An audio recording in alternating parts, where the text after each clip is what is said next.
warahmatullahi wabarakatuh. Salam literasi. Halo semuanya, perkenalkan aku Nurul Nabila Safuro, siswi kelas 11 dari SMK Negeri 2 Purbalingga. Pada kesempatan kali ini, aku akan meresensi sebuah novel petualangan yang awalnya dimuat di majalah remaja tahun 1988, sudah melebihi dari 3 dekade, dan sekarang sudah diangkat menjadi film layar lebar.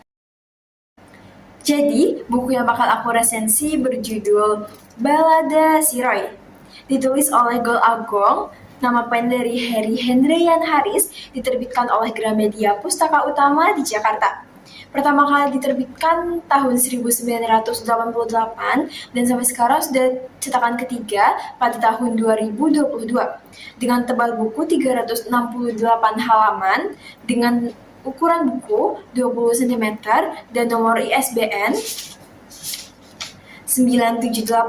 978-602-06-64132 dengan harga buku Rp99.000 di Pulau Jawa. Balada Si Roy mengisahkan seorang remaja bernama Roy, remaja SMA yang pindah ke kampung halaman ibunya di Banten bersama anjing herder kesayangannya bernama Jo. Disinilah hidup Roy yang sesungguhnya dimulai. Dia bertemu orang-orang baru, balapan liar, tawuran, jatuh cinta, hingga terjerat obat-obatan. Titik paling berat berada di mana Roy memutuskan untuk berhenti sekolah. Bukan karena dia malas, tapi karena dia merasa ada sesuatu yang lebih besar menunggunya di luar sana. Roy itu bukan tokoh sempurna, dia juga bukan tokoh yang sepenuhnya salah. Dia berada di tengah-tengah, dia punya prinsip, punya rasa hormat, juga punya luka dan keraguan yang sangat manusiawi. Kekuatan terbesar novel ini terletak pada cara Gol Agung membangun karakter Roy. Ia bukan tokoh datar, ia berevolusi dari halaman ke halaman. Kalau ketika dihadirkan juga bukan melalui tulisan dramatis, melainkan dari tindakan-tindakan kecil yang justru paling bermakna.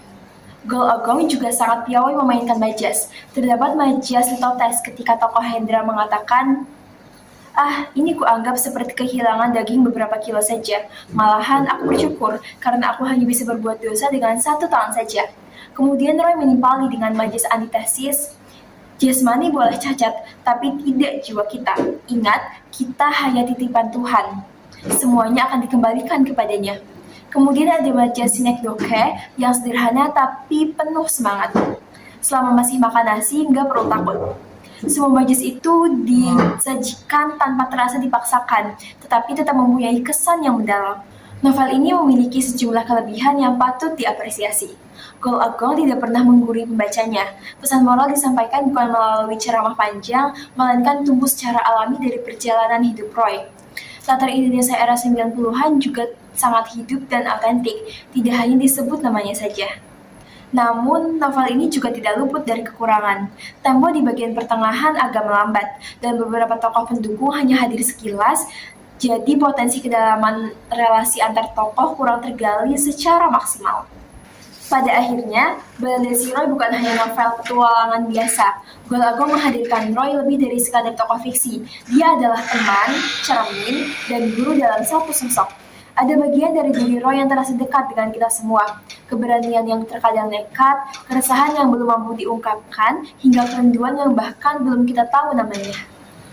Itu dia resensi novel Balada Si Roy. Buku ini layak dibaca oleh siapapun yang pernah merasa terlalu besar untuk dirinya sendiri, baik laki-laki maupun perempuan. Karena Roy tidak mengajarkan kita untuk sempurna, melainkan mengajarkan satu hal, yaitu untuk jujur. Sekian dari aku, sampai jumpa di kesempatan berikutnya. Terima kasih. Wassalamualaikum warahmatullahi wabarakatuh.